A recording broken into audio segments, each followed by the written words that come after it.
ওই যে নতুন মেহমান, আমার নতুন মেহমান দেখেন। মাছের বাজারের অবস্থা দেখেন, ভিতরে ঢোকার কোনো সিস্টেম নাই। আর ওদের মধ্যে খানা দিলে মনে হয় যে হরতাল বাইজা যায়, মানে মনে হয় যে রাজনীতির যে হরতাল আর মারামারি লাগে।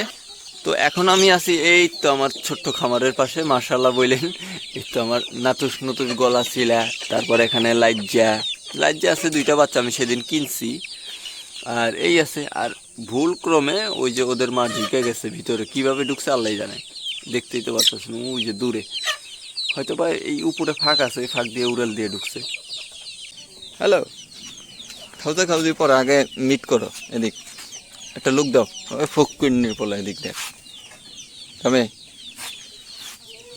তুই আগে এদিক দেখবি, তারপর তোর খাওয়া দাওয়া খাওয়াছি। আগে এদিক দেখ, আগে এদিক দেখ, খাওয়া দাওয়া খাওয়া পরে কর। তুমি আর খাওয়া খাওয়া চালু থাকবো। আজকের ভিডিওটা এখান থেকেই শুরু করি। তো মূলত আমি আছি খামারের পাশে, থুকু আমার যে ছোট্ট যে শেডটা আছে সেটার পাশে।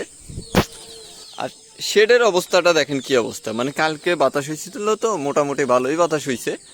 তো দেখি এগুলো উড়াই নিয়ে যাইতেছে, কত কিছু করতেছে, সিরা বিরা শেষ। টুকিটাকি এটা যদি আগে সিরা ছিল, তারপরে দেখতেছি যে না, অবস্থা খারাপ। দেখেন সিরিয়ালে দিয়ে ঠেকনা দিয়ে রাখছি, আর এই যে বড় বড় বাঁশ দিয়ে রাখছি, তারপরও সিরা ফেলাইছে যদিও। আর ওইখানে কাপড় দিছি, কারণ আছে এখানে সামান্য একটু সিরা ছিল, আর এদিকের বাতাস বাতাস ছিল।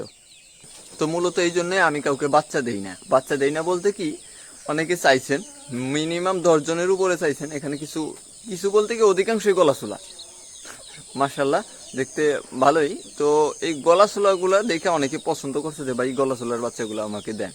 তো তাদেরকে আমার না দেওয়ার কারণ মূলত এই যে এইটাই, ঠান্ডা লাগছে, দেখা গেছে এখান থেকে নিলেন 2-4টে বাচ্চা মারা গেল, তখন আবার নাম উল্টা উল্টা হইতেও পারে গ্রুপের মধ্যে বা যে কোনো জায়গায়, বা ডাইরেক্ট আমারও বলতে পারেন যে ভাই আপনি কি বাচ্চা দিয়েছেন হ্যান তেন। তো মূলত এই কারণে আমি বাচ্চা বুচ্চা সেল দিই না। আর এইগুলো মুরগি দিয়ে ফুটানো, তো আমি ইনকিউবেটর দিয়ে যদি 100-200 করে ফুটাইতে পারতাম পার মান্থ, সেক্ষেত্রে আমার পোষাইতো। কিন্তু আমি এই যে মুরগি দিয়ে ফুটানোর পর এইভাবে সেল করে আমার পোষাবে না। তো যাই হোক, অনেক বিস্তারিত বইলে ফেলাইছি। এখন বাজে প্রায় 8:30। তো যাইতাছি সেই আমাদের রোয়াজার হাট বাজারে কিছু মুরগির ফিড আনবো। তো পলিথিন আনলে সিরাজার রিক্স থাকে, তাই বস্তা একটা নিয়ে নিলাম ছোটোখাটো। যাইতাছি, আর কি করার, যেহেতু শুক্রবারের দিন আজকে যত দ্রুত পারি কাজকর্ম সাইডে আইসা বাসায় উপস্থিত থাকতে হইব, তারপরে নামাজ কালাম পড়ে যেটা করার সেটা করবো আর কি। তো বাজারের কাছাকাছি প্রায় চলে আইছি, দেখি এখন পাই কি না। আর আমার কিছু আবার বললাম যে খাদ্য নিতে হইব, সেই খাদ্যের দোকানে আগে যাই, ঘুরে আসি। যদি খাদ্য থাকে তাহলে খাদ্যটা পরেই নিমু, আগে বইলে আমু অর্ডার দিয়ে আমু কতটুকু লাগে। আর আমাদের বাজারের এই দোকানটাই এক নম্বর দোকান আর কি, মানে বড় দোকান। গম 4 কিলো, আর ভুটা ভাঙা হইলো 3 কিলো, আর স্টার্টার নিম হইলো 3 কিলো। এখন গ্রোয়ার নিমু কিনা এটা চিন্তা করতেছি। এই হলো আমাদের বাজারের ব্রিজ। যদিও ওই যে সামনে যে মানুষগুলো দেখতেছেন না, ওইখানে হইলো বাজার। তো এখানে অধিকাংশই ব্যাপারী বলতে কি, 100%ই ব্যাপারী আছে, যেগুলোর কাছ থেকে মনে করেন যে মুরগি নেওয়া মানে স্বর্ণ নেওয়া সমান কথা। আর এই হচ্ছে আমাদের ইসামতি নদী, না কি নদী বলে নাকি কর্ণফুলী, আমি সঠিক জানি না। এখনো পর্যন্ত আমি এটার মানে নাম বাইক করতে পারি নাই। আমার থেকে বের হইলে না এগুলো জিনিসপত্র জানো।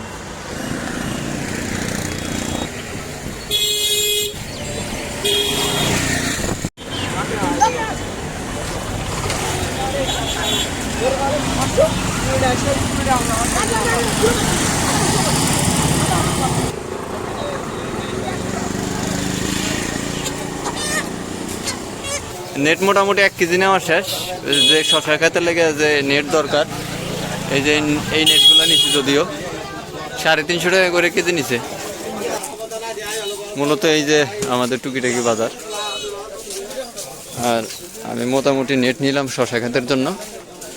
মাছের বাজারের অবস্থা দেখেন, ভিতরে ঢোকার কোনো সিস্টেম নাই।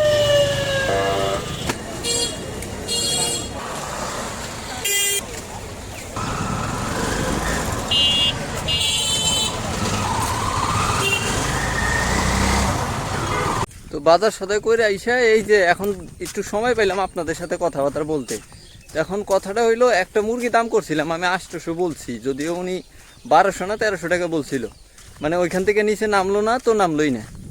তারপর চিন্তা করলাম একটু ঘুরে আসি, তারপরে না হয় আর 200 টাকা বাড়াই দিয়া 1000 টাকা দিয়ে হইলো মানে মুরগিটা নিমু। মাথায় একটু জুটি ছিল আর ওজন 2 কেজি হবে, মানে নর্মালি 2 কেজি, বিশাল সাইজের। তো পাইলাম না, যদিও আর এক ব্যাপারী আইছে টাউন থেকে, আইসা মনে হয় 1100 টাকা দিয়ে মনে হয় নিয়ে গেছে। তাহলে ব্যাপারী যদি 1100 টাকা দিয়ে কিনে তাহলে বুঝেন ও বিক্রি করবো কত টাকা। তো এই আর কি।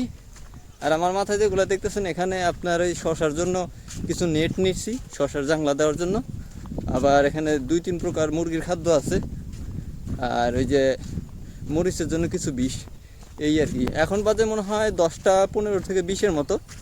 আমি বাসায় যাই গোসল টোসল কইরা দাদু বাড়ির উদ্দেশ্যে রওনা দেবো। ওইখানেই মসজিদে নামাজ কালাম পড়বো, তারপরে হয়তো বা নামাজ কালাম পড়া শেষে সেই মেজবান বা সেই দাওয়াত খাইয়া সরাসরি বাসায় ইনশাল্লাহ আপনাদেরকে দেখানোর চেষ্টা করব। আপাতত বাসায় যাই, অবস্থা খুবই খারাপ। আর অলরেডি মেঘের অবস্থা তো দেখতেই পারতেছেন, মানে মেঘ যে নামবো বোঝাই যায়। মানে বৃষ্টি পড়ার একটা আবহাওয়া চলে আইছে, ঠান্ডা বাতাস। বাসায় আসার সময় দেখি যে এই হারামিতে এই গাছের লগে পেঁচাইয়া মানে চুপ করে দাঁড়াই রয়েছে, চিল্লায়ও না যে একজন আয়া ছুটাই দিব, হুদাই দাঁড়াই রয়েছে। বলদ থুকু গরু, কিরে তুই দাঁড়াই রয়েছিস, ওনা হয় পেঁচাইছিল, খাওয়ান লাগবো না নাকি? খাবি কি, ঘাস আসেনি? তাও তো আল্লাহ বৃষ্টি দিছিল বিদায়, যে একটু একটু ওই যে সবুজ সবুজ গাছ দেখা যাইতেছে। এখন এই বৃষ্টির সময় তো ইনশাল্লাহ ঘাসের অভাব হইব না। আর ওদের মধ্যে খানা দিলে মনে হয় যে হরতাল বাইজা যায়, মানে মনে হয় যে রাজনীতির যে হরতাল আর মারামারি লাগে ওরকম অবস্থা হয়ে যায় গাওয়ার মধ্যে। সবাই মাশাল্লাহ বললেন যদিও।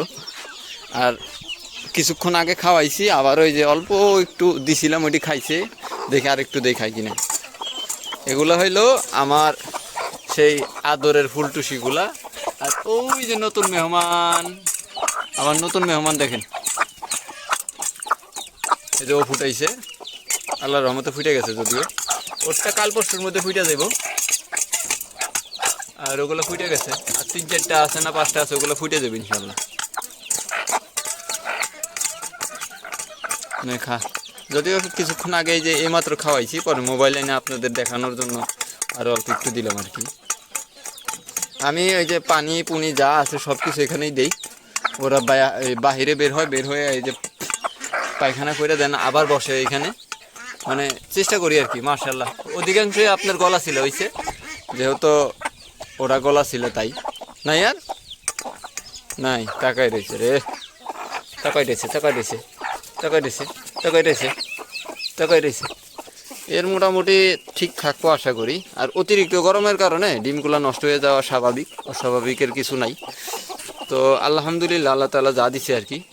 বাসায় তেমন কাজ করি না, যদিও আইসায় গোসল টোসল কইরা বিশ্রাম নিয়ে এই যে রওনা দিতেছি সেই মেজবান খাওয়ার উদ্দেশ্যে। আসেন আপনাদের সহকারে খাওয়াই। জানি না ভিডিও করতে পারবো কি না, তারপরেও চেষ্টা করে দেখবো আর কি, মানে হালকা পাতলা একটু নাজারা দেখানোর জন্য। আর আমি ওই রকম ব্লগার হইতে পারি নাই যে কন্টেন্ট ক্রিয়েটররা আছে না, ওরকম অমুক শট লয়, ড্রোন শট লয়। গরিব মানুষ তো ভাই, আপাতত এইটা দিয়ে পোষাই নেন। পরে আল্লাহ তাআলা টাকা পয়সা দান করলে আপনাকে ভালো ভালো শট দেখাম, ভালো ভালো জিনিসপত্র দেখাম। এখন আপাতত যা দেখে এটাই দেখেন। এই কি কয়, যাই হোক, পেশালার না পারি, মানে নামাজ পড়তে হইব, তারপরে হয়তো বা দাওয়াত খাইয়া সোজা বাসা। কবে যে এরকম আমার একটা হইব, হ্যাঁ এই চিন্তা করতেছি। যদিও ফাইজলামি করছি, এরকম হওয়ার চাইতে না হওয়াই বেলা। হুদাহুদি টাকা নষ্ট।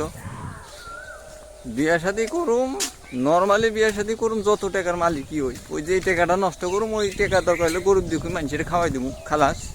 আত্মীয় স্বজন গরিব দুঃখী যদি থাকে খাওয়াই দেবো। আপাতত আমরা নিজেরাই গরিব আছি, এই কারণে ওই রিস্ক নেওয়া যাব না। একটা জিনিস দেখাইলাম, দোয়া করে না আমার লাগে, আল্লাহ তাআলা জানি আমার হেদায়েত দান করে। আমিও দোয়া করি আপনাকে লেগে। এর আগে এদিক দিয়ে পানি আইছিল, তো ওই পানির কারণে এটা ভাঙিয়ে গেছে, দেখছেন? মানে এগুলো সমতল জমি আছিল, এটা কিন্তু ওরকম উঁচা রাস্তা ছিল না, তাতে পানির স্রোতে ভাঙিয়ে নিয়ে গেছে। এদিক দিয়ে দেখেন গাছপালার অবস্থা কি হয়ে গেছে। আর এই যে কাটছে, এটা এই বরাবর রাস্তা দেবে দিক।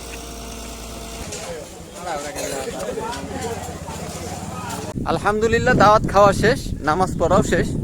তো এখন দ্রুত বাসায় যাইতেছি, কারণ আছে। কারণে দেখছেন মেঘের অবস্থা কি হয়ে গেছে। তো মানে এই সাইডটা পুরা এই যে কালো হয়ে গেছে, পুরা কালো হয়ে গেছে। এখন এই মেঘ যদি আসে গতকাল মানে সন্ধ্যার মতো, তাহলে তো আমার মুরগি আবারও শেষ। মানে কালকে তো মনে করেন যে অর্ধেক ভিজে তারপরে সব কিছু আটকায় উটকাই দিচ্ছি, কারেন্ট গেছে চইলে, বাচ্চাগুলো ঠান্ডায় পুরো একবারে অস্থির, এমনিতেও তো ঠান্ডা লাগছে। তো আল্লাহর রহমতে কারেন্ট আইসে যদিও 1 ঘন্টা 1.5 ঘন্টা পর, কিন্তু আমার পলিথিন মানে মুরগির ঘরের আশেপাশের যে পলিগুলো আসছিল সিরা মিরা সব শেষ, যেটা হয়তো বা ভিডিও শুরুতেই দেখছেন। এখানে মূলত ওই যে বড় শশাটা আছে না, যেটা তরকারি খায়, মানে তরকারি সিস্টেম করে খাওয়া যায়, এমনিতে কাঁচাও তো খায়, কিন্তু ওইটা অনেক বড় হয়, 2 কেজি 3 কেজি টাইপের হয়। তো ওইটা চাষাবাদ করতেছে। আর এইখানকার মানুষ এইটাকে বলে হচ্ছে ফল বলে ফল। আমরা মূলত এই যে আপেল কমলারে ফল বলি, এরা এটাকে ফল বলে। মানে ওইটাকেও ফল বলে, আপেল কমলাটাকেও ফল বলে, কিন্তু এইটাকেও ফল বলে। এটা আমরা শশা বলি আর কি। তরে ফকিন্নির পোলাটো আমি এমনি কই, এত আইল হইলে কেমনি? এত আইল হইলে কেমনে? তোরা যে ডাকলাম আইতে তো আয়, মানুষের কুত্তা একবার রকেটের গতিতে যায়। সরি ক সরি ক সরি ক টমি করলে কাজ দেবো না, সরি ক। যাই হোক, লাগে মজা মাস্তি এরকম চলে। মানে একলা একলা থাকলে যখন আমার একটু শয়তানের লারে চারে, আমি ওর লাগে একটু ফাইতামি করি। কি হোয়াটসঅ্যাপ আল্লাদি, ওর নাম হইলো আল্লাদি, যদিও ওরে কয়েকদিন আগে ডক্টরে আইছিল, আইসা বীজ দিয়ে গেছে। তো দোয়া করেন আল্লাহ তাআলা জানি ওরে সুস্থভাবে ডেলিভারি করার তৌফিক দান করে। আর ওই যে আমার চাঙ্গু বাঙ্গু যেগুলো বাদ বাকি যেগুলো আছে ওই জায়গায় আছে। আমি ঢুকানোর আগে মায়ের প্যাকেট করে রাখছে এগুলারে। ওই যে বাচ্চা আর এই যে বড়গুলা। কে হাল চাল ব্রো, হোয়াটসঅ্যাপ। তোমরা থাকো, পরে দেখাইব তোমাকে লগে। মাশাআল্লাহ ঢুকতে দেখি যে একটা ডিম পাইরে থুয়ে দিছে। তো ওদেরকে যেই টাইমে আটকাইছে হয়তো বা 15টা ডিম আইসা পড়ছে। তো এই জায়গায় এসে ডিম পড়ছে, যদিও ওদের ডিম পাড়ার জায়গা কিন্তু এইখানে না, আমাদের ঘরের ওই পাশে জায়গা করে দিছি, ওইখানে যায় ডিম পারে। তো হয়তো বা বেচারি আটকায় পড়ছে বিদায় এই অবস্থা। দেখ আলহামদুলিল্লাহ। আর স্যার ম্যাডামেরা হয়তো বা আপনারা তো মঙ্গলবারে গোটু কি কয় এটারে কুমিল্লা, ঠিক আছে, যে জায়গায় যাইবেন একটু ভালো ব্যবহার করবেন, ডিম ঠিম বেশি দিবেন, যাতে বেটায় আমার লেগে দোয়া করে আপনাকেও ভালো মতন রাখে, ঠিক আছে। তো এখন আসরের ওয়াক্ত হয়ে গেছে, ওদেরকে খানা পিনা দিয়ে এই যে বাইরে রাখছি। আর ভিতরে কিছু আছে, এদেরকে প্যাকেট করে রাখছি। যদিও আমি আবার সেই বাসা থেকে ওগুলা কাজকর্ম সাইডে গেছিলাম হইলো বাজারে, আবার বিকালের একটু পর মানে আসরের পর রওনা দিছি। এখন মানে মাগরিবের আজান দিয়ে দিছে। আর সবচাইতে বড় কথা হলো কোনটা, মেঘ দেখেন কি অবস্থা, মানে আকাশের কি অবস্থা, যে কোনো টাইমে নাইমে যাইতে পারে বৃষ্টি নামলে আমার বাজার সদায় আমি নিজে সহকারে ভিজা যাবো। তো সবাই সুস্থ থাকেন, ভালো থাকেন, আল্লাহ হাফেজ, আসসালামু আলাইকুম।